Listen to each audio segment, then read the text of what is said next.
Hello! Aujourd'hui, il est temps de se retrouver pour les sorties littéraires de mars 2025.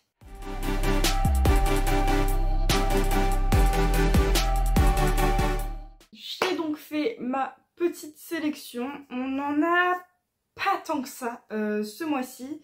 Et on est, pour ne pas changer, presque que sur de l'imaginaire avec un peu de romance. On va pas se mentir, comme d'habitude. C'est donc parti pour la première sélection.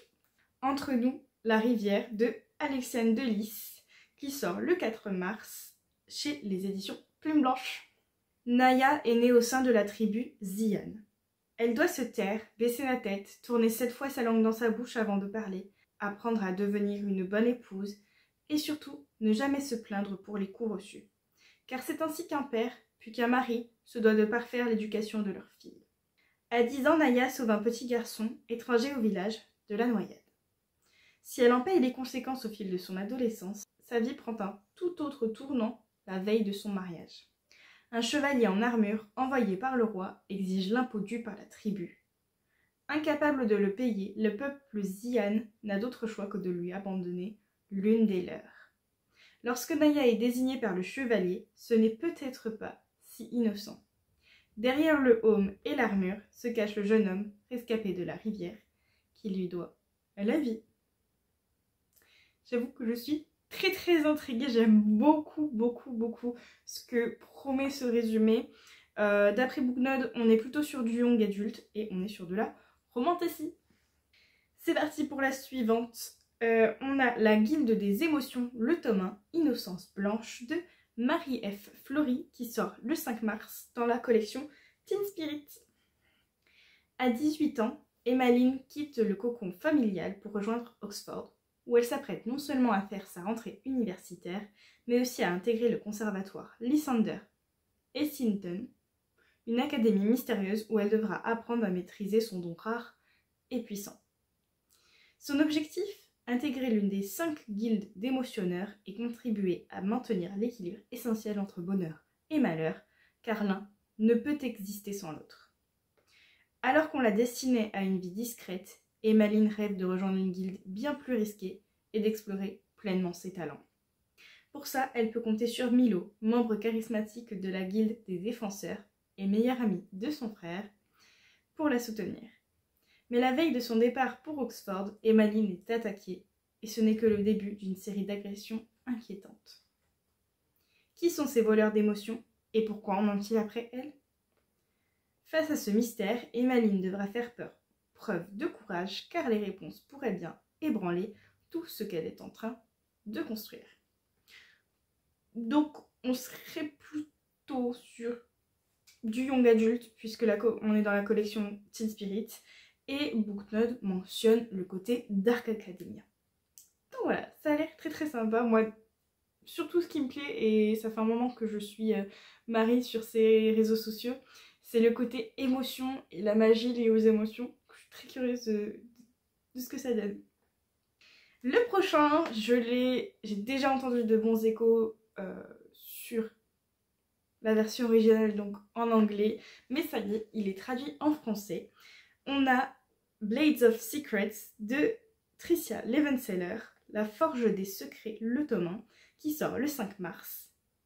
La maison d'édition n'est pas mentionnée sur la couverture, mais il me semble, et je vous confirmerai que s'ils se sont bien débrouillés, j'imagine que c'est Hugo Roman, puisqu'ils ont déjà traduit une saga de Tricia Levenseller, qui est la fille du roi pirate.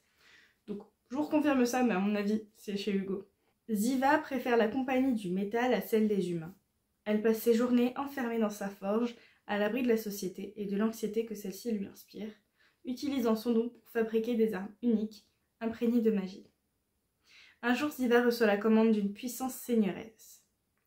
En résulte une superbe épée capable de voler les secrets de ses victimes. Une épée qui peut couper bien plus profondément que la longueur de sa lame. Une épée qui a la force de renverser des royaumes. Mais lorsque Ziva apprend que la seigneuresse a l'intention d'utiliser cette arme pour asservir son peuple, elle prend sa sœur avec elle et s'enfuit. Les deux jeunes femmes sont vite rejointes par un mercenaire dangereusement beau, ainsi qu'un jeune érudit qui possède une connaissance approfondie des différentes magies. Le groupe part en quête d'un moyen de détruire pour de bon l'arme redoutable. Et je sais que des échos que j'avais entendus, j'avais beaucoup apprécié le côté, tout le travail qu'il y a eu visiblement sur l'anxiété, notamment sociale, si je dis pas de bêtises.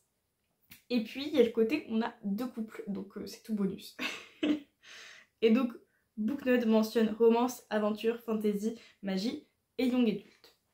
On passe sur l'avant-dernière sélection, c'est Les Voix du Destin, tome 1, Le Chant des Sacrifiés, de Eulalie Lombard et Megara Nolan, qui sort le 5 mars. Et si je me trompe, je vous l'indiquerai là, mais je pense que c'est auto-édité. À Angrat, tous les hybrides sont sacrifiés. Nova a toujours vécu avec la menace qu'un jour, la garde royale découvrirait qui elle est réellement et viendrait pour la tuer.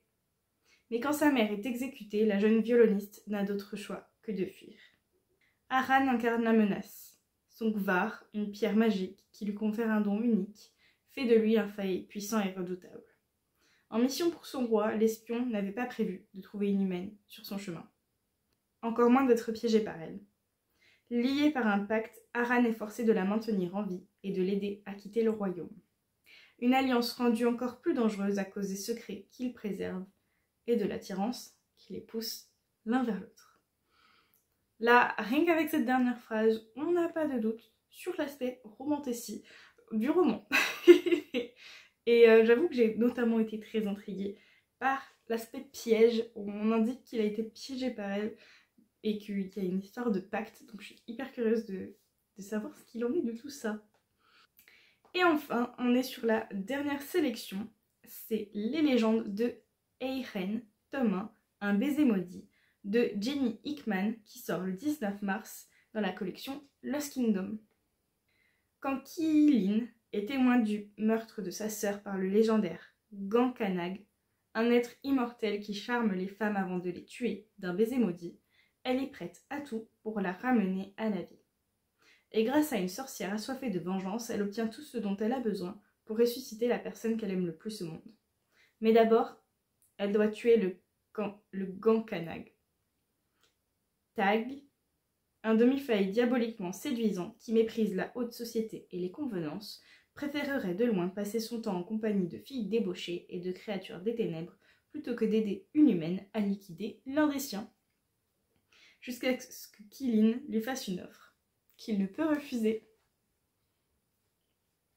Voilà, en fait, je pense que mon intérêt pour ce résumé et donc pour ce livre tient dans la dernière phrase.